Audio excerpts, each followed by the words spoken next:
Hey everybody, welcome back to Dee's Workshop. Today, this is going to be a little segment for Messing in the Shop, I think episode 6, whenever that comes out. But today, this is a, what is it? My dad is going through a lot of his old tooling from when he worked in a machine shop. And the factory that he worked in, they were cleaning out a bunch of old stuff, and they were just going to throw this away. So he rescued this from the garbage and the inevitable trash bin, which I'm really glad he did. And of course, it's kind of the type of tool that is very rarely used in a small home machine shop or even around the home. But for its historical value and just because of what it is, I'm really glad he saved it, and then he passed it along to me just to share it. And because of my interest in the hobby, I'm going to share it with you. Someday I might clean it up, but for now, I just want to share it with you as part of this Messing in the Shop episode. But here we go. This is a Brown & Sharpe scale. I believe it's 2 feet, 25 inches. This is the original container that it came in, box. Brown & Sharpe 571. Some of you might know a little more about what that is out there. See if we can get you an angle where you can see that. That's the only marking on it about what it might be. So model 571. I haven't looked it up online or anything. I may do that here. When I get deeper into this, maybe I'll make its own video. I'd like to clean this up just as because it is a tool, a precision tool that was made by Brown & Sharpe. They make a lot of good instruments. Of course, there's the Brown & Sharpe logo right there. And so on this side, you have the outside measurement, and it looks to be in a thousandths measurement reading. Give you a little look there. And then on the other side, if we flip it around, is your inside scale, your inside measurements. So I really thought this was cool. It is a bit stiff, it's filthy. This is all just oil, dirt, debris that needs cleaned up. Not exactly sure what this secondary wheel is for, how to read this, if it's a fine tuning wheel. I don't know what its function is. I suppose I need to read up on that and to see, how is that supposed to be used. But these two are linked together with this threaded rod. And this one slides into, they're not independent, they slide together, but it's got some burrs on it. I need to deburr using a stone of some sort. Some of these, it's beat up, it's been dropped and banged around quite a bit. But anyway, it's really a cool piece, I think. Yeah, it measures in the thousandths of an inch. It's an inch scale. And I'm going to use it just to use it and see what we can do. Here's the outside measurement. So let's measure something before we close out this video. Let's close this box here for the moment. We'll just measure this cup. And again, this is a bit overkill, but see what we have here. So there's our scale. Not exactly sure how to read this thing, so there's the diameter. Oh, that's not right. Here we go. Okay, so roughly, this is just a real rough game here. 1 inch. Well, this says at the 0 mark, 2 inches. I would be shocked if that is 2 inches. Let's get our digital scale. It is right now. Hello. Alright, sorry about that. I'm back.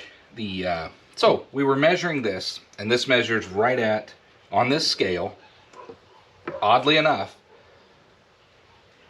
I don't know if you can see that, but right at the 0 mark is 2 inches.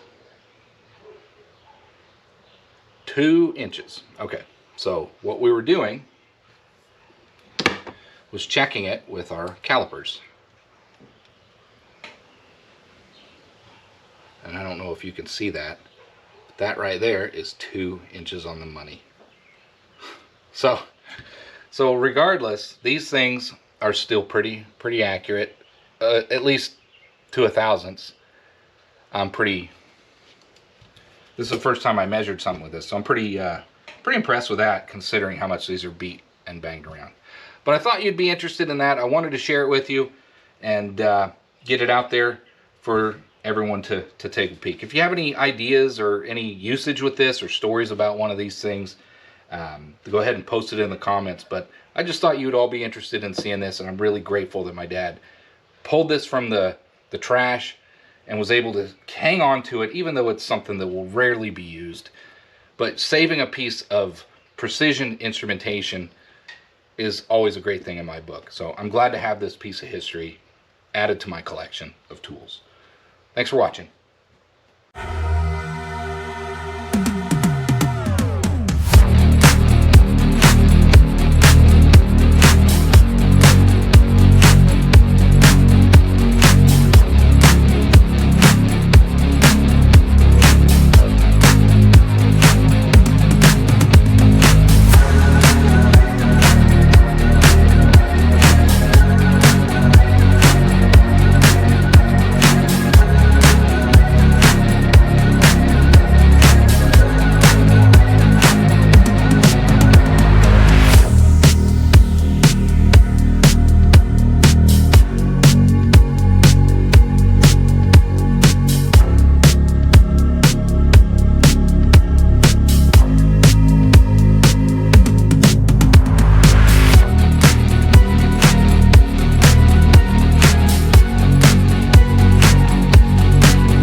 So the real question you might be asking me, was it worth it?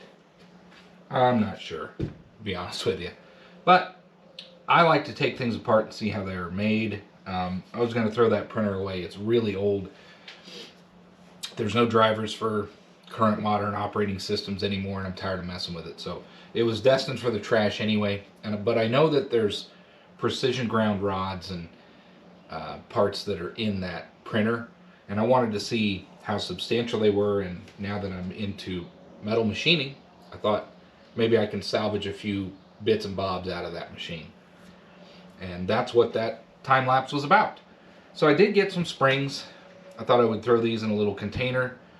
I got some straight rods. I'm not sure if these are stainless steel, but these could come in handy someday. Some decent springs, like I said. I imagine this stuff is stainless steel. This was out of the fuser. This, I believe, is an aluminum tube. I'm not sure what this coating is. It's just a painted coating or something to do what fusers do. This here, I believe, is a solid rod. It's got a foam outer coating on it. Let's get that cut off of there. We don't need that. I'm really after the steel rod that's on it. Let's get that out of there, because it's not salvaged until we get rid of all the plastic and rubber and foam. Of course, it's glued on there, but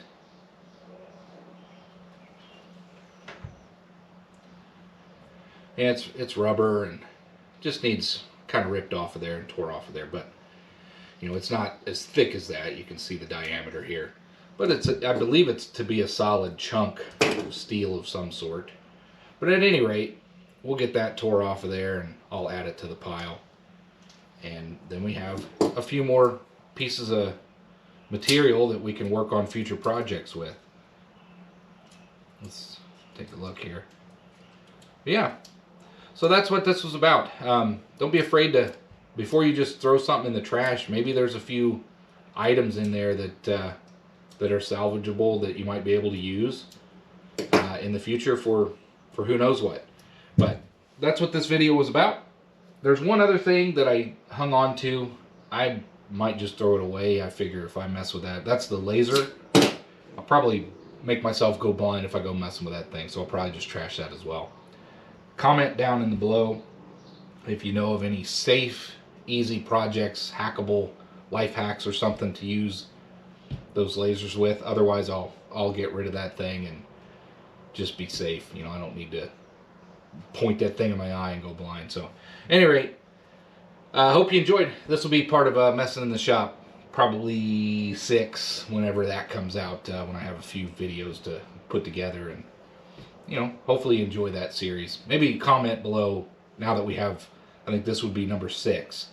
Let me know how you like those series as well. I'm not trying not to put too many of those out, but just kind of like to break things up and put out Messing in the Shop with just me, you know, doing what I do out in the garage, and sharing just me hanging out in the shop, just hanging out with you guys. So, at any rate, hope you enjoyed. Thanks for hanging with me, and we'll see you on the next one.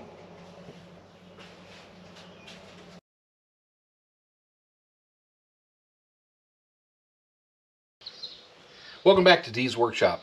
Here's a little bit of a clip to add into Messing in the Shop episode, I think 6 we're on. There's a whole series that Eric from Hand Tool Rescue has done. If you have never checked his channel out, I don't know the guy, but he's funny, he's awesome, he seems like a great guy. Go check his channel out. He does old tool restorations. He started out with hand planers. And then he just started finding old tools, and he tears them apart and he puts them back together and he restores them on his channel. It's pretty fascinating. He does it at 2 or 3 times the speed. There's really no audio on the videos. It's pretty interesting. But over the years, he started recreating older tools. Let me grab some examples. I'm so fascinated with his channel that I've actually bought all the tools that he's created, because they're a really fun homage to the older style of tools that have been created. One moment, I'll be right back. All right, I'm back. I said I was going to lay them out, but before we do that, because it's actually kind of getting ridiculous at this point, But I'll show you the tools that I have purchased from him that he has recreated based off of old designs from older tools, older wrench styles and older screwdriver styles, pry bar styles, whatever you want to call them. Pretty cool stuff. But anyway, he sells these things as kits on his website. Again, I don't know Eric. Seems like a great guy. Go check him out. I'll put a link in this video to his channel. I'll do a mention. Eric, if you're watching, cheers. I hope you like my content. It'd be cool if you actually watch my stuff, a little bit of it anyway. But I've been watching you for years. I love it. Guys out there, anybody watching this, go check out Hand Tool Rescue. Awesome YouTube channel. But anyway, he sells these kits, and they're really just drivers, screwdrivers, wrenches, things like that. And the screwdrivers and things you can actually buy as a kit to put handles on. And so this is one of the latest versions of those and how he sells them, and one that we can put a handle on. So let's take this apart. I've had this for a while, I just haven't got to it yet. Let's take this out of here together, take a peek at it. I'm not going to put the handle on today, but we're just going to take a look at what you get when you purchase this from Eric, from Hand Tool Rescue, and what you get. So he sends this out, and it's a pretty basic kit. Sends it, you know, packed up nice. He numbers all of the parts. This particular one is 904 out of who knows how many that he made, but he marks every one of them. This is his smallest driver. He sends the brass pins that you're going to need when you make your scales. And then he also, this is the greatest part. He does all the hard work for you, guys. All you got to do is cut these things out, glue these to some whatever wood of your choice or material of your choice. It could be epoxy, whatever you want. These scales, this drawing, this is a CAD drawing, he sends it to you, and he offers these on his website for printout. You can download these, reprint them. When you glue these to a piece of wood and cut them out, they will fit into his milled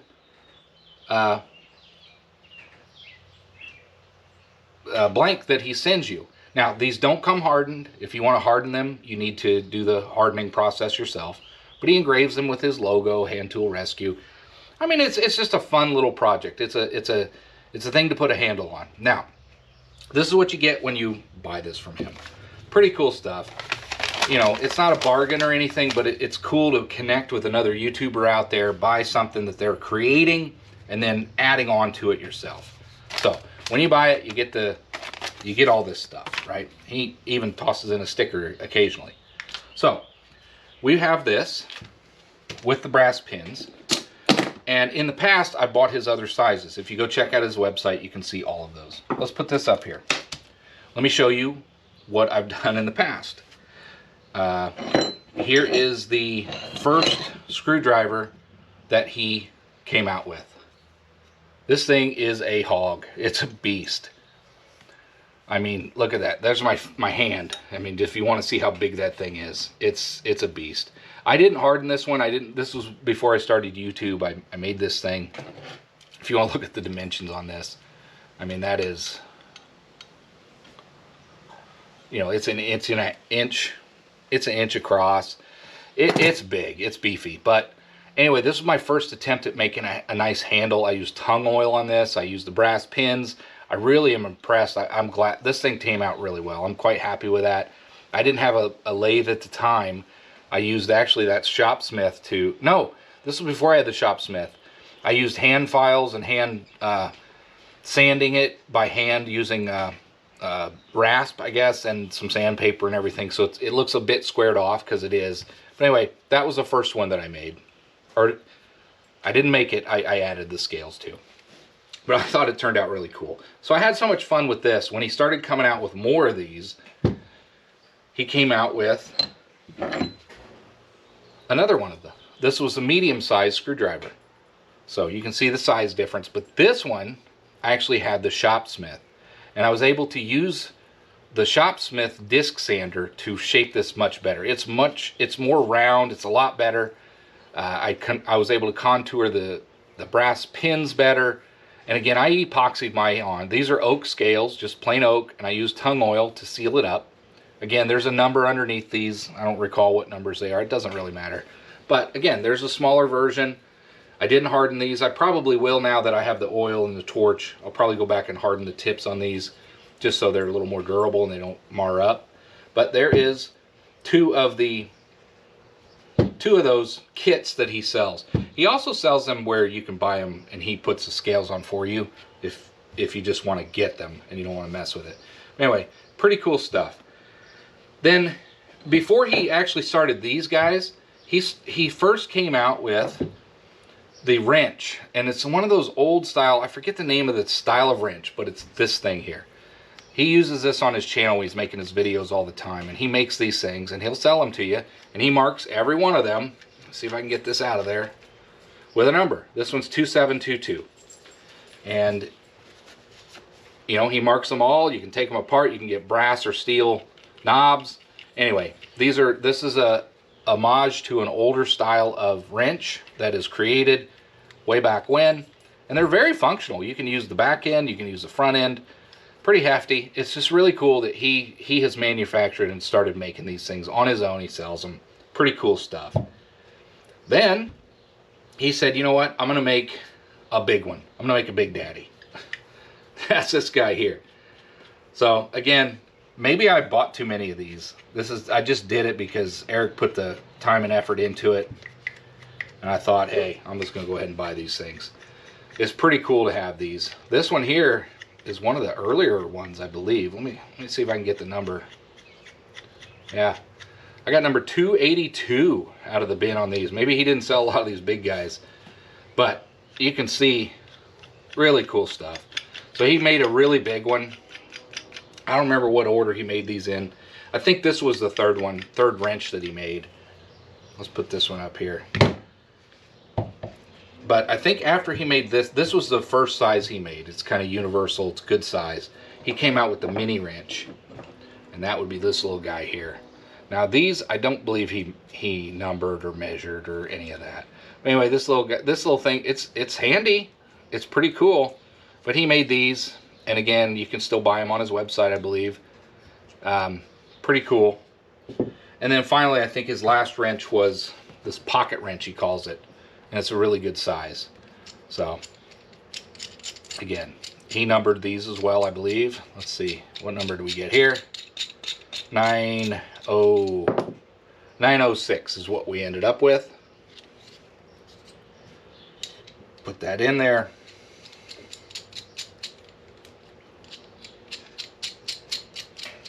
Get that ran down a little bit.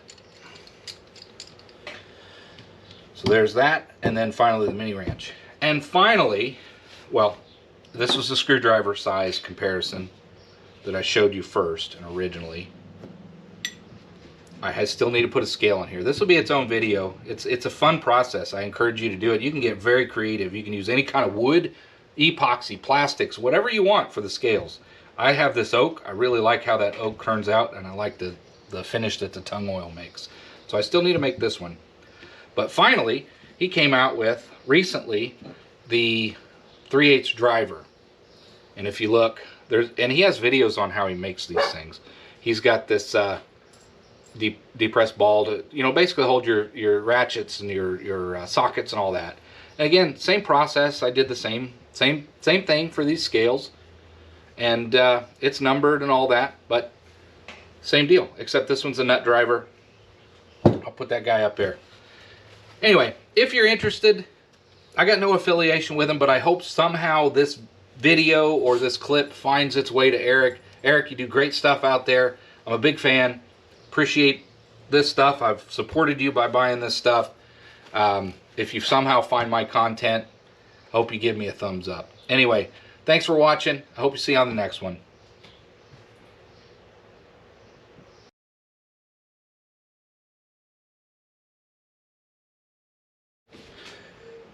So we're going to do a quick montage here, just a real quick turning to add into Messing in the Shop, episode 6.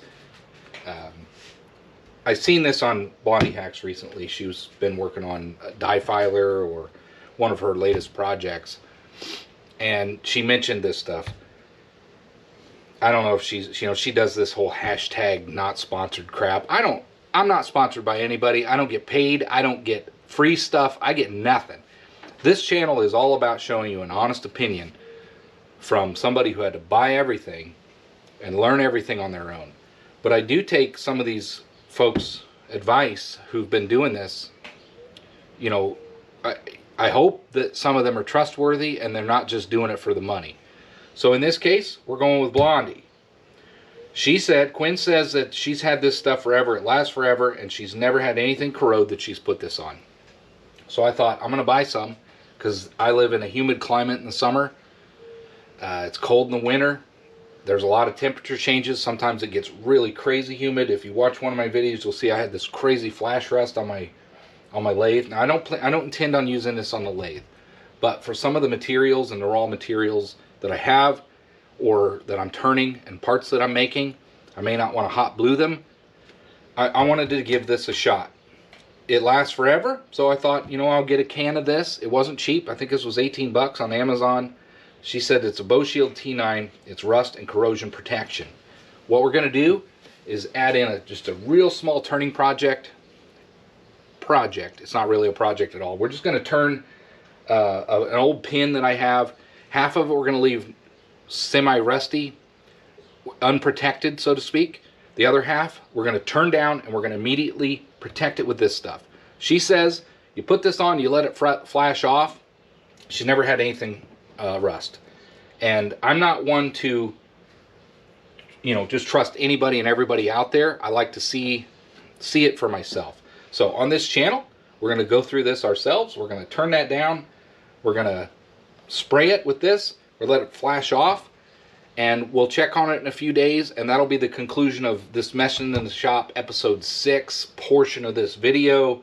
We'll see how the product compares. We'll see how it dries, if it's still oily, if it's actually dry to the touch, or if it's tacky. I'll give you some stats, what I know, and then as time goes on, you know, that's not a piece that I need for anything. We'll just kind of leave it on the shelf, and we'll just keep evaluating it and checking in on it and see, how does this hold up month to month, year after year. We'll just see what it does. Let's give it the true test. Anyway, D's Workshop style. Let's give it the true test. Thanks for watching. Hope you enjoy this one, and we'll just flip over to another clip here once this flashes off. How could this not be a Messing in the Shop video without a little bit of turning? Let's turn some material. One thing that I want to try is just cleaning this thing up. It's starting to become a real rusty. I have no project in mind. I'm just messing around here. Let's get this chucked up and leave that open end there. We're going to stick it out a little bit farther than normal, than you should, or whatever. Let's tighten that down. We're going to clean it up, and then I'm going to spray it down. We're going to do a little experiment. I got this. I saw this online. You probably know who recommended it, but I wanted to try it because I got a lot of material here. It gets humid, things rust. Anyway, I'm going to try this Bow-Shield. Not sponsored. I don't have any affiliations, and I want to see if it protects this material. So I'm going to go ahead and turn this down, clean it up. I'm going to get out the pan. We're going to spray this down, and then some later video, maybe Messing in the Shop episode 7, we'll check on it and see if it's rusted. We're just going to coat it, see what happens. Our own little experiment with this stuff. No affiliation, let's just find out if this product works, and then maybe that'll help some of you out there make a decision if you're also looking for something to help with corrosion prevention. So we got this chucked up. Let's turn this on, see how we're running. True enough, we're going to use some high-speed steel.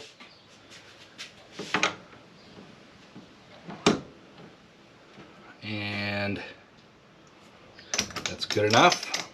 We'll come back and face that off later. Just want to clean up the outside.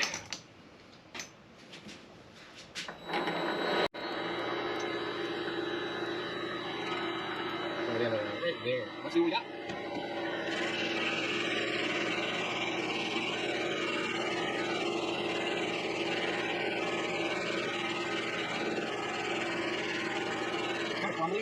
I'm not sure if that's a cast pin. It's an old pin from some heavy piece of machinery, but I'm sure it'll crumble. We'll take another pass. It's not cleaning it all up.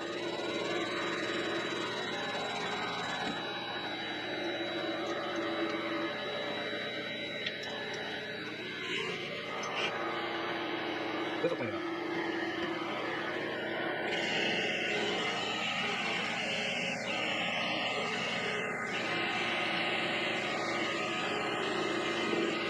Oh, hard spot there. You can hear it.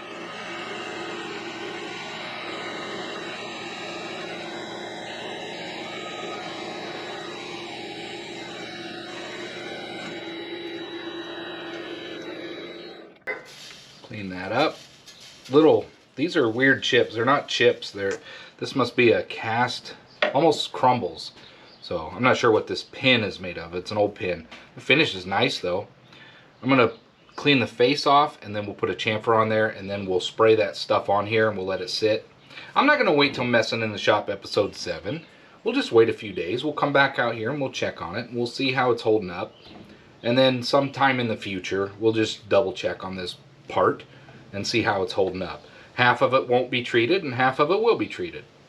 So this is a test piece. Let's see how that T-9 works. So let's get this faced off.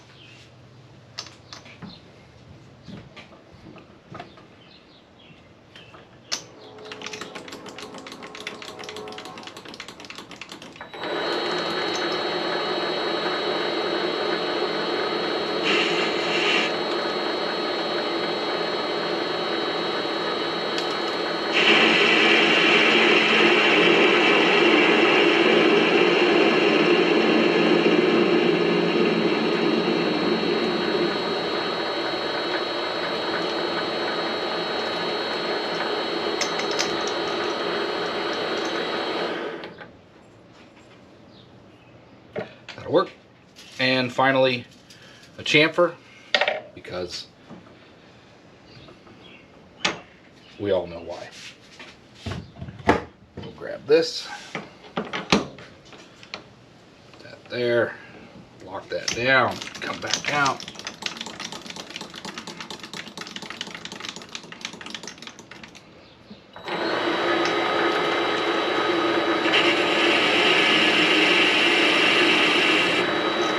Fancy chamfer. Turn that down, turn that off. Now, we got a lot of little weird micro odd chips. So I don't know what this material is. Again, this is one of those mystery metal pins that I have.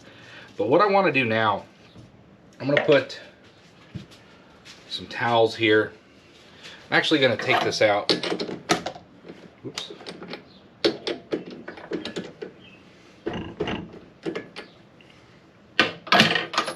Big dog. I'm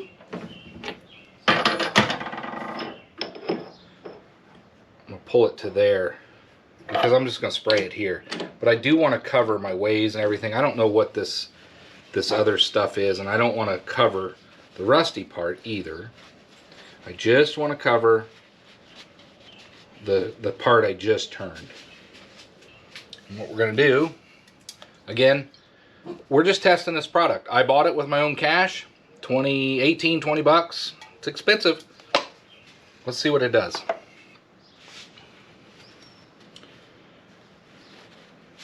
There we go.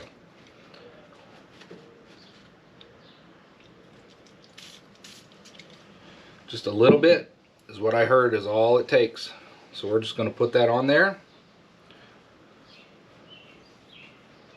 And what I heard was to let it flash off. So that's the end of this video clip. We'll bring you back in a few days and we'll check on this part and we'll see how this is doing. And then over time, we'll check on this. This is just a scrap piece, and we'll see how this untreated portion compares to the treated portion, and we'll see what holds up. If this doesn't rust and that continues to rust, then this might be a viable option for anybody that is looking to buy something that is, you're making something out of steel, but you don't want it to rust long term. Maybe that's a product for you. We're going to find out together. We're not going to take the internet's advice. We're going to take real world advice. So stay tuned. More to come. Well, here it is a few days later. Let's come over here and check this thing out. I told you I was going to let this flash off. And I mean, it did. It doesn't look any different. But there we go. We have got this bow shield. This was this stuff over here. This is the stuff Blondie used. I'm not saying that she recommended or is sponsored or whatever. I'm just saying she used it in one of her latest videos and it intrigued me, and I thought I want to give it a shot. So I wanted to prove it to myself, whether this stuff works or not. Now, this is not the proving video. This is the application video. So it did. We turned that down. You can see half of it's still rusty and half of it will be turned down and fresh. And I sprayed that down. It has flashed off. It's good to go. It has dried. It is not it's not wet. It's not tacky. It's you know, it just feels like a waxy, not even a waxy, maybe mildly waxy. I don't know, it's kind of hard to describe, but at any rate, it's on there. We're going to go over time and see how this turns out, and we'll just give it the test of time. So that's the end of this video. This will probably be the end of the Messing in the Shop episode 6. Several different little clips. Hope you enjoy. Thanks for subscribing. Thanks for watching. I appreciate all of you, all of your feedback, and I hope to see you on the next one.